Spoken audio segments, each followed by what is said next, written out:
Bonjour et bienvenue dans mon potager.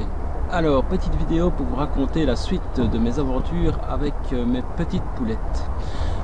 Tout d'abord, la première des choses, c'est, souvenez-vous, dans la première vidéo, je vous expliquais que je les laissais gambader partout dans le potager.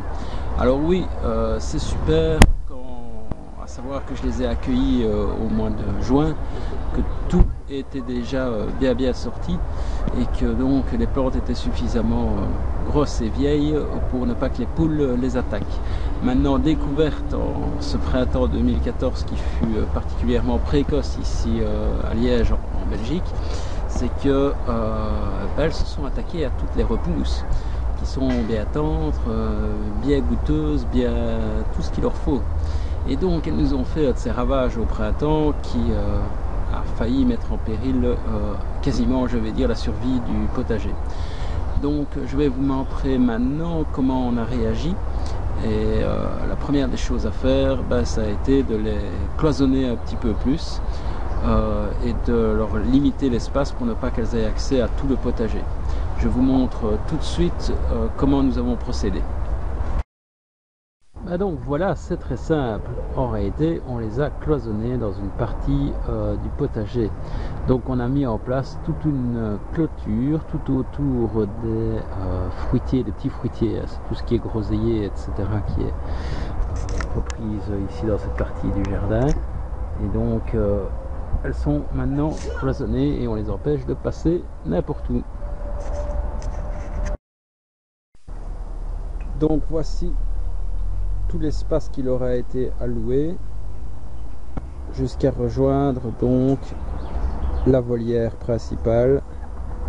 Voici l'ancienne extrémité que je vous avais montré dans la vidéo précédente.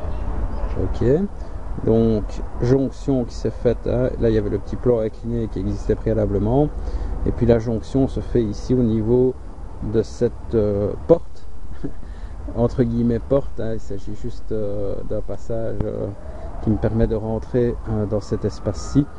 La différence entre tout cet espace et la volière, c'est que la volière donc était complètement sécurisée avec du treillis enterré sur 50 cm, complètement close. Ici c'est pas le cas, donc on ne pourrait pas partir en les laissant comme ça ouverts. Je vais vous montrer d'ailleurs, je ne sais pas si on le voit d'ici, si on l'aperçoit. Vous voyez là au fond du plan incliné, j'ai créé une petite trappe qui se ferme, et donc quand je pars, ou quand nous partons et que nous ne serons pas là le soir pour les enfermer complètement, elles ont juste accès donc à cette partie ici, à leur volière et au poulailler, la petite trappe étant fermée complètement, et comme ça leur assure une certaine sécurité. Alors, autre chose dans les découvertes, nous avons remarqué que les petites mademoiselles, là, ici, en réalité, s'arrêtent de pondre à deux occasions. Donc deux occasions où la ponte s'arrête. C'est celle de la mue, qui pour nous a eu lieu plus ou moins en septembre-octobre 2013. Et ici, on vient d'avoir, il y a 15 jours, un arrêt de la ponte qui était lié, aurait été à leur envie de couver. Donc moi je pensais au départ que juste les poules qui avaient été fécondées se mettaient à couver. Et ben non, donc ici j'ai 3 poulettes, même ces 3 poulettes toutes seules, donc sans coque, à un moment donné elles ont envie de couver, donc elles s'arrêtent de pondre. Alors là la petite astuce, c'est qu'il faut pas les laisser couver pour rien, puisqu'elles couvent pour rien, puisque les œufs ne sont pas fécondés. En réalité, idéalement, vous avez le choix. Soit vous vous procurez des œufs fécondés chez un éleveur et vous leur mettez. Il faut savoir qu'une poule couve n'importe quel œuf de n'importe quelle race, il n'y a pas de souci.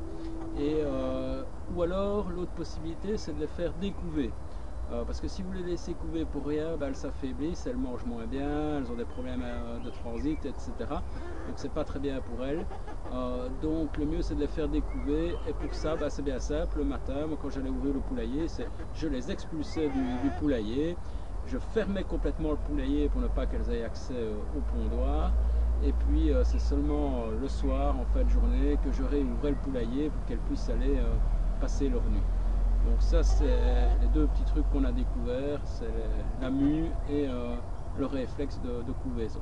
Voilà, oui, on va te relâcher hein, parce que ça t'emmerde, hein, oui.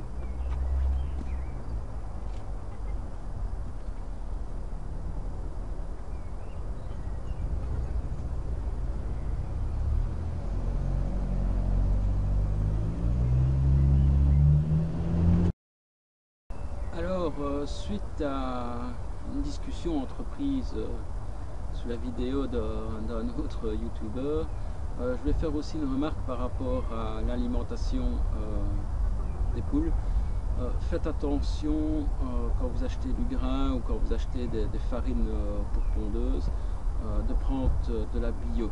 Alors, le but c'est pas spécialement de faire du bio pour du bio, bien que, hein, ça je vous laisse seul juge. C'est surtout l'intérêt, c'est que c'est la seule garantie que vous ayez d'avoir une farine avec des céréales qui ne sont pas OGM. Donc personnellement, je suis tout à fait opposé aux OGM, ainsi que mon épouse, et donc nous ne voulons pas d'OGM pour nourrir nos poules, parce qu'au final, nos œufs sont nourris. Sont des œufs transgéniques quoi, et donc on essaye de faire attention à cet aspect là des choses. Donc la seule solution pour vraiment être sûr, et je sais qu'on pourrait dire que on n'est jamais tout à fait sûr, mais enfin si, la seule façon d'être sûr d'avoir du non OGM, c'est de prendre du bio. Voilà, c'était tout pour la suite de nos aventures avec nos petites fifis.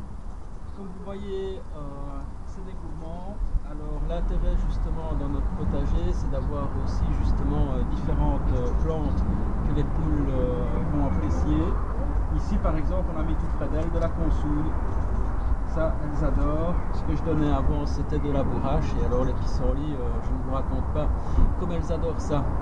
Voilà, c'est tout pour le moment. Et je vous souhaite plein de bonnes choses et à bientôt. Au revoir.